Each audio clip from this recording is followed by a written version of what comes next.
பூமியின் மேல் தங்கள் வழியை கெடுத்துக் கொண்டிருந்தார்கள். பிதா நினைத்தபடி உலகம் இல்லை, ஒழுங்கீனமாய் இருக்கின்றது. எங்கு பார்த்தாலும் ஒரே யுத்தம், சண்டை, போர், கலவரம், கொலை, போட்டி, பொறாமை, பண ஆசை, பதவி ஆசை இருக்கின்றது. ஆபேலையும் அவன் காணிக்கையையும் கர்த்தர் அங்கீகரித்தார்.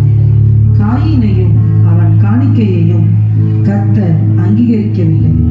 அப்பொழுது காயினுக்கு மிகவும் எரிச்சல் உண்டாகி தன் சகோதரனாகிய ஆபேலுக்கு விரோதமாய் எழும்பி கொலை செய்தான். சகோதரருக்குள்ளே பொறாமை வந்தது.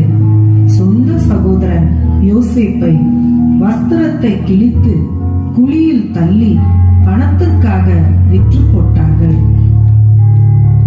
சவுல் கொன்றது 1000, தாவீது கொன்றது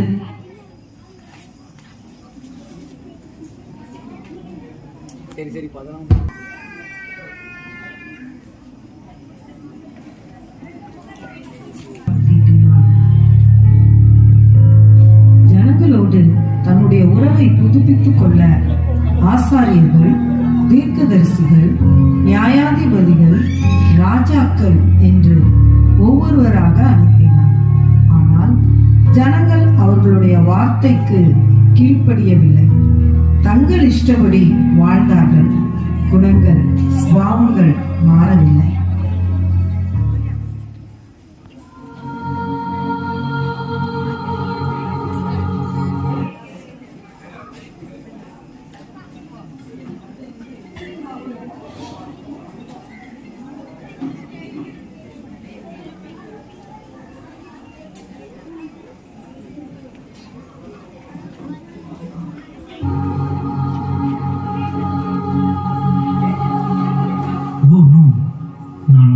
உலகமாயது.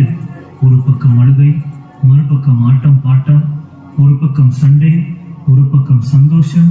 உலகம் அக்கிரமத்தினால் நிறைந்திருக்கிறது. எனக்கும் கீழே இருக்கும் என் பிள்ளைகளுக்கும் நீண்ட இடைவேளை இருப்பதாய் உணர்கிறேன். அவர்கள் செய்கிற பாவம்தான். அவர்களோடு ஃப்ரெண்டாக பழக முடியவில்லை. இதுவே சரியான நேரம். எதற்கு சரியான நேரம் ஆண்டவரே? இறங்கி போக வேண்டிய நேரம். ஆண்டவரே, சேனையை தயார் பண்ணலாமா? பயிற்சி ஆரம்பிச்சிடலாம். கற்றுத்தரலாம். இல்லை இல்லை, படையை அனுப்ப வேண்டாம். அதற்கு அவசியம் இல்லை. ஒரு தனி நபர் போதும். ஆம், ஒரே நபர். எதிர்பார்க்க மாட்டாங்க. கீழே உலகத்துல பல கோடி மக்கள் இருக்கிறார்கள்.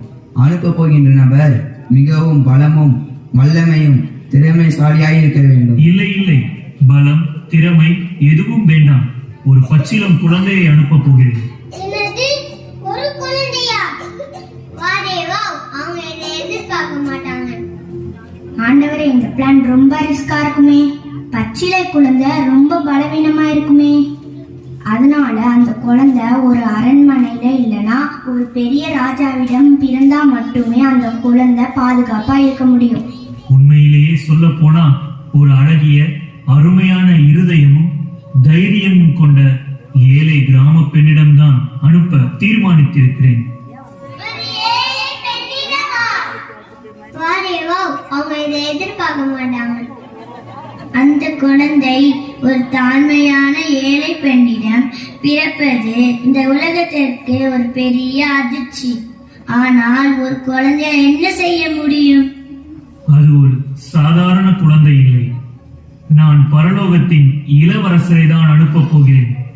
என்னது? ஒரு பரலோகத்தின் இளவரசரையா? நம்முடைய இளவரசர், உம்முடைய நேசகுமாரனையா? வாதேவா, அவங்க இதை எதிர்பார்க்க மாட்டாங்க. ஆண்டவரே, நம்முடைய இளவரசரை உருமாற்றி குழந்தையாக அனுப்புவது, அதுவும் அரண்மனையில் இல்லாம அதுவும் ஒரு ஏழை இடத்தில் அனுப்புவது ரொம்ப பெரிய ரிஸ்க். இப்படிப்பட்ட கொடூரமான பாவம் நிறைந்த உலகத்துக்கு நம் இளவரசரை எப்படி தனியாக அனுப்புவது? குழந்தை இளவரசருக்கு பரலோகம் தேவை பாதுகாப்பு வேண்டும். அதனால நாங்களும் போதும். இல்லை, ஒரு தனிநபர் மட்டுமே செல்ல வேண்டும். சரி ஆண்டவரே, அப்படின்னா நம்முடைய இளவரசர் கண்டிப்பாக ஒரு குடிசையில் பிறக்க கூடாது, ஒரு மாளிகையில் தான் பிறக்கணும். நீ சரியாக சொன்னாய். இளவரசர் குடிசையில் பிறக்கக்கூடாது. அவர் ஒரு மாட்டுத் தொழுவத்தில் பிறக்க வேண்டும். ஒரு மாட்டு தொழுவமா?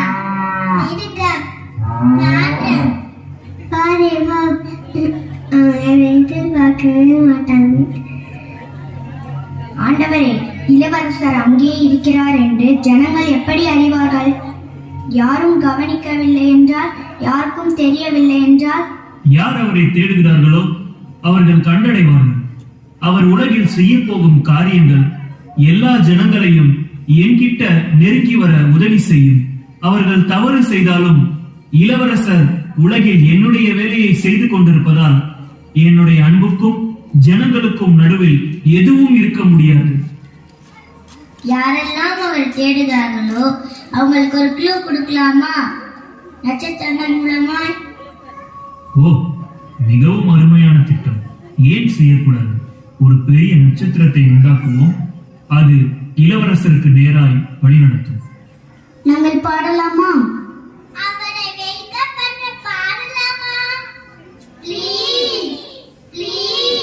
சரி, நீங்க பாடலாம். ஆனால் முழு உலகத்திற்கும் அல்ல, அரசருக்கும் அல்ல, அரண்மனைக்கும் அல்ல. மேய்ப்பர்களுக்கு பாடலாமா? ஏன்னா அவர்கள் தான் தனிமையில் வேலை செய்கிறார்களே, அவர்களை உற்சாகப்படுத்தலாமா?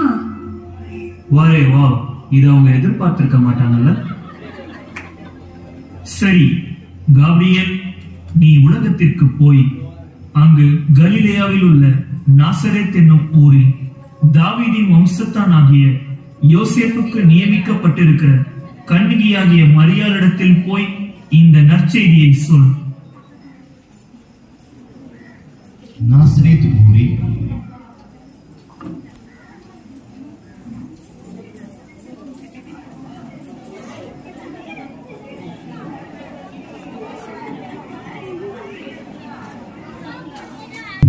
யோசேப்புக்கு திருமணம் நிச்சயிக்கப்பட்டது. ஒரு நாள் இரவு மரியாள் நித்திரை செய்து கொண்டிருக்கையில் தேவதூதன் சொப்பனத்தில் தோன்றி, கிருபை பெற்றவனே வாழ்க, கர்த்தர் உன்னுடனே இருக்கிறார், பெரியவனுக்குள்ளே நீ ஆசீர்வதிக்கப்பட்டவர். மரியாளே, பயப்படாதே, நீ தேவனிடத்தில் கிருபை பெற்றார். இதோ நீ கர்ப்பவதியாகி ஒரு குமாரனை பெறுவாய், அவருக்கு இயேசு என்று பெயரிடுவாயாக. அவர் பெரியவராயிருப்பார், உன்னதமானவன் குமாரன் எனப்படுவார். கர்த்தராகிய தேவன் அவருடைய பிதாவாகிய தாவீதின் சிங்காசனத்தை அவருக்கு கொடுப்பார். அவர் யாக்கோபின் குடும்பத்தாரை என்னென்றைக்கும் அரசாடுவார், அவருடைய ராஜ்யத்துக்கு முடிகிறார். இது எப்படி ஆகும்? நான் புருஷனை அறியேனே. பரிசுத்த ஆவி உன்மேல் வரும், உன்னதமானவரின் பலன் உன்மேல் நிழலிடும். ஆதலால் உன்னிடத்திலிருந்து பிறக்கும் பரிசுத்தம் உள்ளது தேவனுடைய குமாரன் எனப்படும். இதோ நான் ஆண்டவருக்கு அடிமை, உம்முடைய வார்த்தையின்படி எனக்கு ஆக கடவுள். தனக்கு நியமிக்கப்பட்ட மரியாள் கத்தோதியாய் இருப்பதை யோசேப்பு அறிந்தான். ஆனால் யோசேப்பு நீதிமானாய் இருந்து அவளை அவமானப்படுத்த மனதில்லாமல் ரகசியமாய் அவளை தள்ளிவிட யோசனையாய் இருந்தான். அன்று இரவு தேவதூதன் யோசேப்புக்கு சொப்பனத்தில் தோன்றி, தாவீதின் குமாரனாகிய யோசேப்பே, உன் மனைவியாகிய மரியாளை சேர்த்துக் கொள்ள ஐயப்படாது. அவளிடத்தில் உற்பத்தியாயிருக்கிறது பரிசுத்த ஆவியினால் உண்டானது. அவள் ஒரு குமாரனை பெறுவாள், அவருக்கு இயேசு என்று பெயரிடுவாயாக.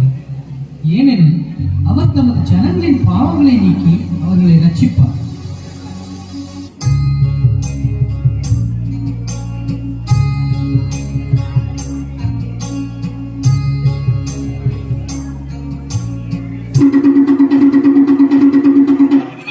சகல ஜனங்களுக்கும் தெரிவிக்கப்படுவது என்னவென்றால், உலகமெங்கும் குடிமதிப்பு எழுதப்பட வேண்டும் என்று அகஸ்தியராயனால் கட்டளை பிறந்தது. எனவே அவரவர் தங்கள் தங்கள் ஊருக்கு சென்று குடிமதிப்பு எழுதும்படி கேட்டுக் கொள்ளப்படுகிறது. யோசேப்பு தான் தாவீதின் வம்சத்தானும் குடும்பத்தானுமாய் இருந்தபடியினாலே தனக்கு மனைவியாக நியமிக்கப்பட்டிருந்த கர்ப்பவதியான மரியாளுடனே குடிமதிப்பு எழுதும்படி தாவீதின் ஊருக்கு சென்றார்கள். மரியாளுக்கு பிரசவ காலம் நேரிட்டது. சத்திரத்தில் போய் இடம் தேடினார்கள். ஐயா, என் மனைவி பிரசவ வழியால் வேதனைப்படுகிறார். உங்கள் சத்திரத்தில் இடம் இருக்கிறதா? இல்லை ஐயா.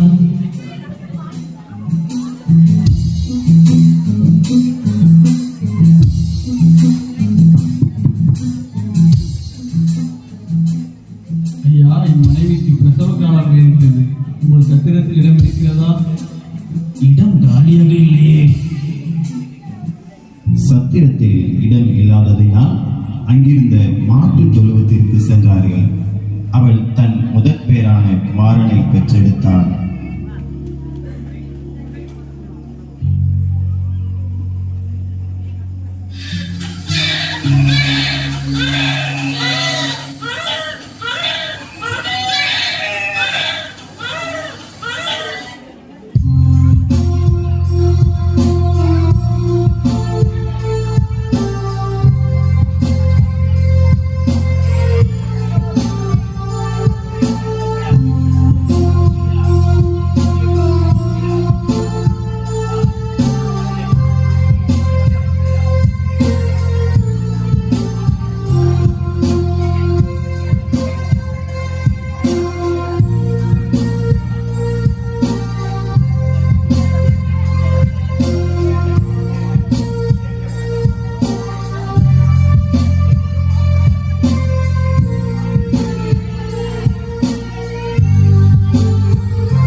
அப்பொழுது அந்த நாட்டிலே மேய்ப்பர்கள் வயல்வெளியில் தங்கி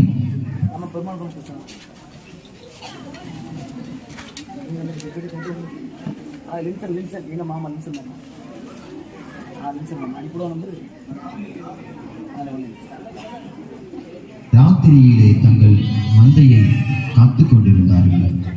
அவ்வேளையிலே கர்த்தருடைய தூதன் அவர்களை நோக்கி, பயப்படாதிருங்கள். இதோ எல்லா ஜனத்திற்கும் இந்த சந்தோஷத்தை உண்டாக்கும் நற்செய்தியை உங்களுக்கு அறிவிக்கிறேன். இன்று கர்த்தராகிய கிறிஸ்து என்னும் இரட்சகர் உங்களுக்கு தாவீதின் ஊரிலே பிறந்திருக்கிறார். பிள்ளையை துணிகளில் சுற்றி முன்னணியிலே கிடத்திற்கு காண்பீர்கள். இதுவே உங்களுக்கு அடையாளம். நாம் பெத்லகேம் ஊருக்கு போய் கர்த்தரால் நமக்கு அறிவிக்கப்பட்ட இந்த காரியத்தை பார்ப்போம் வாருங்கள். அவர்கள் தீவிரமாய் வந்து மரியாளையும் யோசேப்பையும் முன்னணியிலே கிடைத்திருக்கிற பிள்ளையையும் கண்டார்கள். கண்டு அந்த பிள்ளையை குறித்து தங்களுக்கு சொல்லப்பட்ட சன்னதியை பிரசித்தம் பண்ணினார்கள்.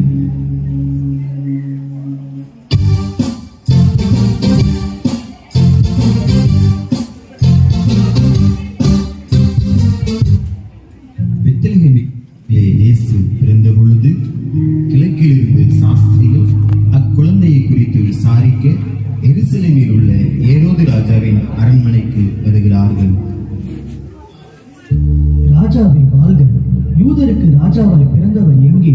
கிழக்கிலே அவருடைய நட்சத்திரத்தை கண்டு பணிந்து கொள்ளும்படி வந்தோம். என்னது, யூதருக்கு ராஜாவா? பிரதான ஆசாரியரே, வேதபாரகரே, எல்லாரும் இங்கு வாருங்கள், நான் விசாரிக்கிறேன். கிறிஸ்துவானவர் எங்கே பிறப்பார் என்று எழுதியிருக்கிறது, பார்த்து சொல்லுங்கள் எனக்கு. யூதயா தேசத்தில் உள்ள பெத்லகேமில் பிறப்பார் என்று எழுதியிருக்கிறது மன்னா. அப்படியா? நீங்கள் போய் பிள்ளையை குறித்து திட்டமாய் விசாரியுங்கள். நீங்கள் அதை கண்ட பின்பு நானும் வந்து அதை பணிந்து கொள்ளும்படிக்கு எனக்கு அறிவியுங்கள். நல்லது, போய் வாருங்கள்.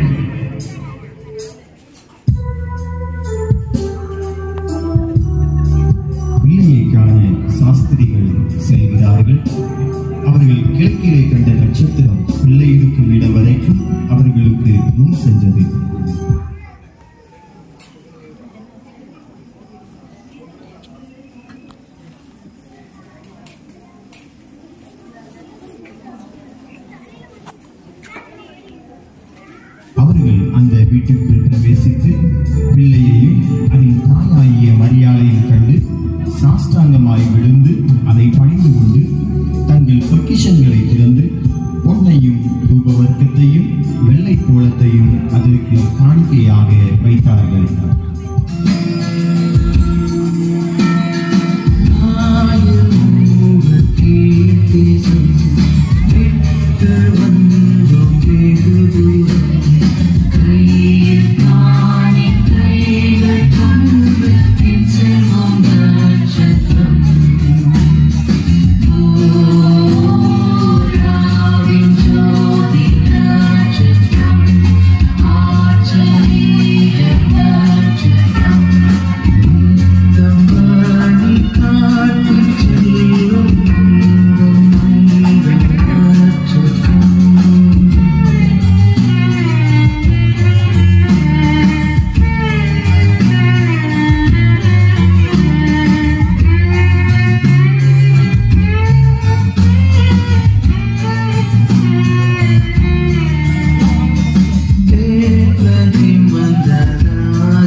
விசுவாசிக்கிறவன் எவனோ அவன் கெட்டு போகாமல் நித்திய ஜீவனை அடையும்படிக்கு அவரை தந்தருளி இவ்வளவாய் உலகத்தில் அன்பு கூர்ந்தார். அருமை தேவனுடைய பிள்ளைகளே, இந்த அருமையான காட்சியை கண்டு இன்புறுவது மாத்திரமல்ல, உங்கள் வாழ்க்கையை மாற்ற வந்த கர்த்தராகிய இயேசு கிறிஸ்துவுக்கு உங்கள் வாழ்க்கையை அர்ப்பணியுங்கள். அவரே உங்கள் வாழ்க்கையை ஆசீர்வதித்து நித்திய ஜீவனை உங்களுக்கு அருளிச் செய்வார். கர்த்தர் தாமே உங்களை ஆசீர்வதிப்பாராக. ஆமென்.